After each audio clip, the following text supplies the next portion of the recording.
Hello all, I'm here going to do an addition to a video I saw already on Facebook about repairing the smart cable, the FuriousFPV SmartCable.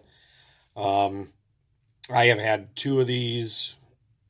I bought one. It had had the cable problem, that same cable problem that the other gentleman has in his video. And I sent it back to the company. It was an Amazon company. I think there's only two companies on Amazon selling them. It was one of them, and I don't blame that company. I think they just got defective property or products in. And anyhow, so I sent that cable back to them, bought another one because I didn't want to wait for the return process and all that. So I just returned this one for a refund and sent that cable back to them and ordered a new one in order to get it quicker. The new one arrived. The first one lasted about a week before the problem arose. The new one arrived and it was bad right out of the package. Problem was a little bit different this time, but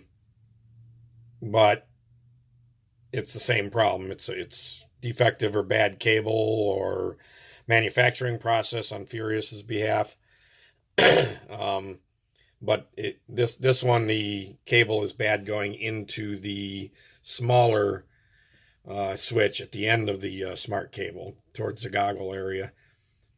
So I'm going to pull that one apart, and I suspect, unlike the original video that I saw, I suspect that the cable is breaking underneath, and I'll show it to you in a second. I expect it's breaking underneath the little flexible fitting that the cable slides into before it goes into the housing. I think it's getting pinched in there, or something's going on in there. So I'm going to try to remove that, remove the cable and dissect it in a way where I can see, the actual break to see where it's occurring. I don't think it is at the solder joints. I think it's actually the cable itself breaking, and so did the other gentleman in the other video. But yeah, the way his video shows that the manufacturing process is where they goop it up, they put the cable in, make it long, make a loop on it, and pretty much glue it to the board with what looks like black liquid electrical tape or something like that to keep it secure. I really don't think it's breaking at the board. So I'm going to turn the camera around really quick and show you what I'm dealing with here, and we'll be right back. Okay, I'm back, and this is the Furious SmartCable that I was talking about. The other gentleman's and my first cable that I sent back already, the problem that they had was over here in this housing, in the bigger housing, and it was in this, he cut the wires right inside here and shortened them down to get to a good wire, put it all back in, and resoldered them to the board inside this housing here. I'll link you down below here to his the link to his video, because I'm not going to go over everything he already covered.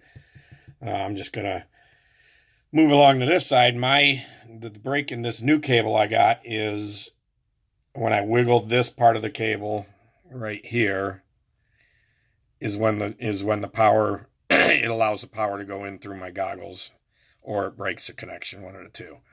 So I believe it's underneath this housing here is where the break is.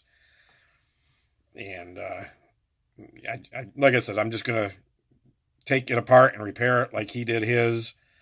But I'm going to also try to dissect this to see exactly where the break is happening. I'm wondering if this piece here is flexible but too stiff in a way where it's actually breaking, causing the stress on the cable itself inside the housing. So just curious, and I figured I'd make a video on it. So I'm going to take this apart off camera. I'll kind of come in at spots and show you. I believe you got to remove the sticker. According to his video with the bigger one, there was underneath the sticker, there's 4 screws. So I'm assuming it's going to be the same way here. So, sorry about my little cold I'm fighting here. But so I'm assuming it's going to be the same way. Remove the sticker. There's probably some screws under here. This housing will come apart. And I'll be back to show you what I find inside, and then, you know, keep on kind of pausing because I'm using my cell phone to make this video, so it's hard to hold it and do the work at the same time, but I'll try to keep coming back and showing you my progress. And voila. Okay, got the cover off of it, and as you can see, it's pretty much the same setup that the bigger brain side of the unit has in the other video that I linked. Little compacted, obviously, because this is just a little switch. And it looks like the wires come straight in and then soldered on the board underneath this black electrical tape stuff. So again, I'm going to pull it apart. You know, try to get that stuff off, unsolder the wires close enough where I can pull this all apart in one piece. Because as he described in the other video, the wire on this comes through this electrical piece from this way, and there's a stop in here, so you cannot push the wire further in, so it's got to come out from this way. So I'm going to try to clean this off and unsolder it, you know, in a way where I can get these wires off in one piece, and then try to find where the break is. I'm going to dissect the wire back until I find out which one has the break in it. Just to see if it's, I think it's underneath this black thing, and I think maybe in the bending, it's putting pressure on the wire and causing it to break. So that's my theory. I'm going to see if I'm right there, because when I'm bending this, it's in here, then I'm bending it and I'm getting power back on and off. So it's breaking the connection somewhere in this section of wire here. So we'll see. Okay, as you can see, I've been using my little X-Acto knife here and digging out all that black liquid electrical tape. I got it pretty clear around the solder pads and around the ends of the wires. So I think it's safe to unsolder it at this point.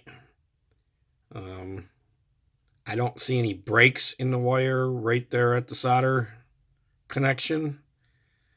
Before I do unsolder it, I'm going to... Okay, sorry about that. I had to clear out some room on my memory card here. I'm going to plug in and see if we got power to these things, and see if wiggling this area over here again makes the power come on and off at those connections there. Just to give it a little test before I unsolder it. Alright, I'll see you on the next step here. Okay, I guess I don't really need the voltmeter on here to see what's going on, because I forgot there's lights in here. So, as you can see, just the point of moving this thing around a little bit is causing whatever that is shorted to short. My thing's yelling at me because there's nothing going on here.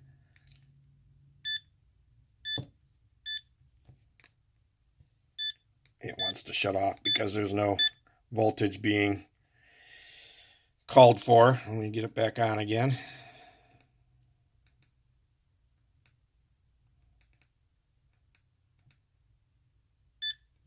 Okay. So now, as you can see, but the contacts aren't moving at all when I'm moving this around. So the wires there at the contacts are good. But as soon as I put my finger, I'm going to use this finger over here to move this wire around. You can see it goes on and off. So the break is in the wire itself, somewhere between here and here. So I'm going to try to take it apart and see where the break is. That's the next step. I'll see you then. Okay, I'm back. Okay, so I got everything apart. I pulled that flexible connector here off. When I got the wires exposed,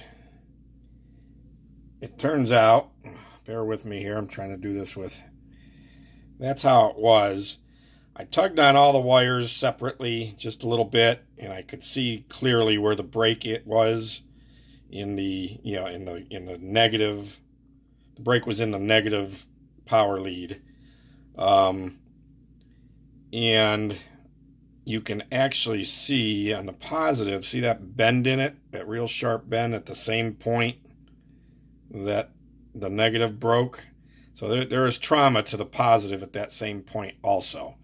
Now, where that lines up with when this was together is right at the very end. Let me get my pointer here. Right at the very end of this flexible thing. So where the wire goes into this flexible thing is where the trauma was. I don't know what that proves, but that is what I came up with. Just as a note, when you're taking this apart, I didn't realize there weren't 3 wires on the top of this.